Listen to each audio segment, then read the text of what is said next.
Howdy partners, it's your boy John here, and welcome to the final episode of the Christmas mini-series of In the Kitchen. Today we're going to be making some chocolate-covered pecan cookies. I'm going to be using white chocolate in this. I originally planned to do dipped cookies, but, you know, it's in the kitchen. Something has to go wrong, or something's wrong? Hold on. Right, so instead we ended up covering the cookies with white chocolate. But anyway, they came out really good. I enjoy them. Something really Christmassy here, kind of. Right, let's just go ahead and jump right into this episode. Right, so what you're going to need for this recipe is 1 cup of softened butter. Oh, look, yeah, I had to go all out for the last episode here, all Christmassy. 1 cup of softened butter, 1½ cups of granulated sugar, 1 cup of brown sugar, 2 eggs, 1½ teaspoons of vanilla extract, 3 cups of flour, 1½ teaspoons of baking soda, 1 teaspoon of salt, 2 cups white baking chocolate chips. You could go with the, well, like the bars, but I was just too lazy to do the math and figure out how much you would need. I apologize. And last, 1 cup of pecans. You might also need some milk later on in the recipe, but that doesn't come around till later. We'll get to that when we start prepping that part. So we're going to start by creaming together the butter and the white sugar and the brown sugar all together here. It's going to basically start the same as most of the recipes we've done in this little mini-series here. I think they've all started with creaming the butter and sugar together, haven't they? I think.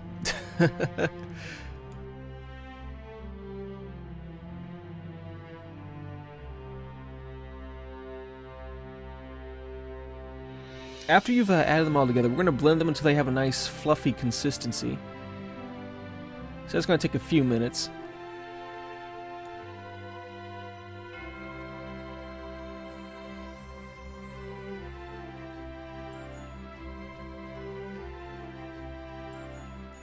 You know, I was sure I recorded the part where I showed like the finished product, but just blend them for about maybe 3 minutes. That should be long enough. After that, we're going to start prepping the rest of that stuff here. I went ahead and just chopped up the pecans. I figured they were too big for putting into a cookie, so we're going to chop them up into little pieces. It's going to take a little bit of time, but I think they're just way too big at the moment.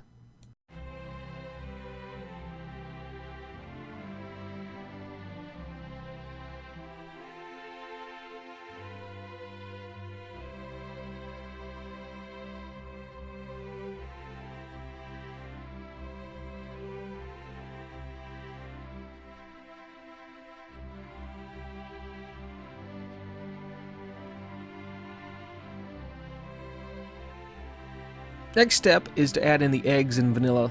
So we're going to start first off with the eggs. Get that away. Break them open in a separate bowl. That way you don't run the risk of getting any egg shells into the batter mix.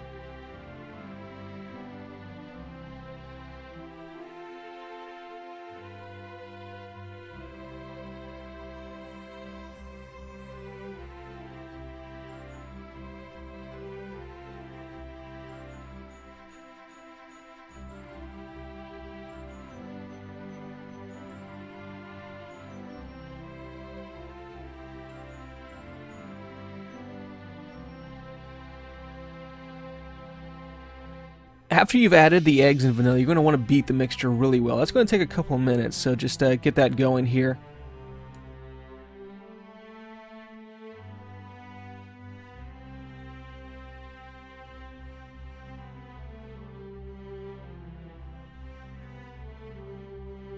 Well, at least here we get to see what the batter looks like. It's going to have a lot more moisture to it than the last few recipes, so that's really the big difference between the last few ones we've made. Anyway, after that, it's going to be time to add in the dry ingredients. Go ahead and add in the baking soda, the flour, and the salt.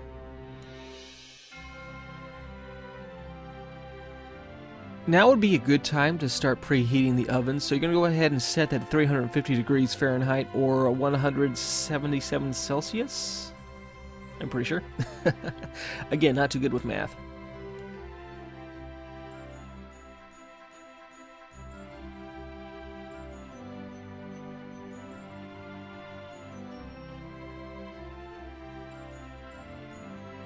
Alright, so now it's time to make sure that we blend in the rest of these ingredients here. The dry ingredients, wet ingredients, blend them all together really well.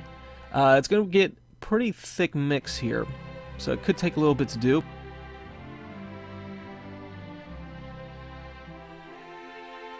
It took me about 5 minutes, but it you know, it's still a pretty long time. It ended up looking something like this.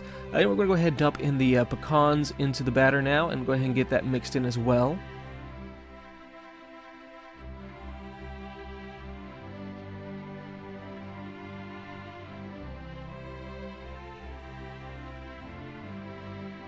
Alright, it's time to melt the chocolate. We're going to do the same thing I did years ago in the first season of In the Kitchen when I made caramel apples. So what we're going to do is put some water into this pot here. See that? Yeah. And then we're going to put the chocolate into the bowl and put the bowl over the pot and then turn the fire on underneath the water pot. And that should actually melt the chocolate down. Keep good distance, but that way you're not actually burning the chocolate. But this is where you might need the milk, because there's a chance the chocolate will start to harden if left on there for a long time, if you're not paying attention. So the milk will actually help to reconstitute it. So just keep an eye on that. If it needs milk, go ahead and add it. Time to start putting the dough down onto the pan here. I went ahead and just covered a small cookie sheet with some parchment paper. I might have gone a little too big with the rolls of dough here. It might be a little too big. We're going to see how this ends up, but I'm pretty sure this is too big.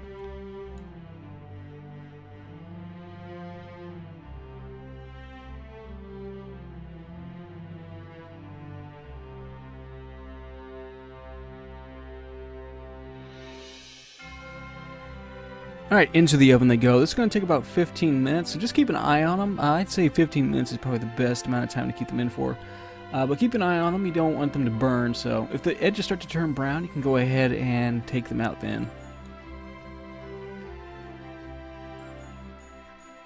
Right, it's been 15 minutes. Time to check how bad I messed this up.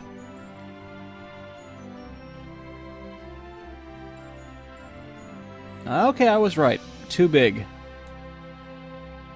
Right, remember how I said you might need some milk? I was right. I ended up having to put some milk in here. It started to harden up too much. Couldn't have that. So I added just a tiny bit of milk. Let that sit in there for a little bit. Kind of stirred it around there. Let it mix in with the chocolate.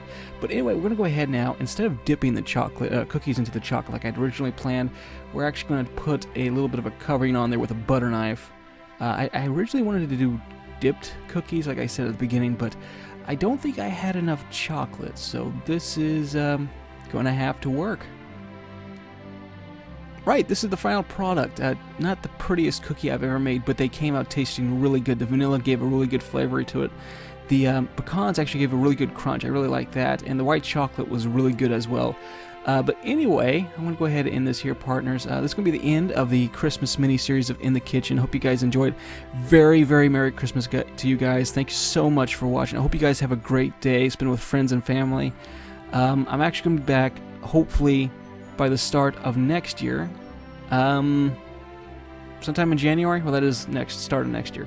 But sometime in January, I'm going to be back with a full new series of In the Kitchen, hopefully. I have something special in mind I want to do, and I'm really looking forward to it. I really enjoy these In the Kitchen series. I really like to cook, so I've mentioned it before, but this just gives me a chance to do something else here on the channel other than the games that I usually do, and you guys' support really means a lot.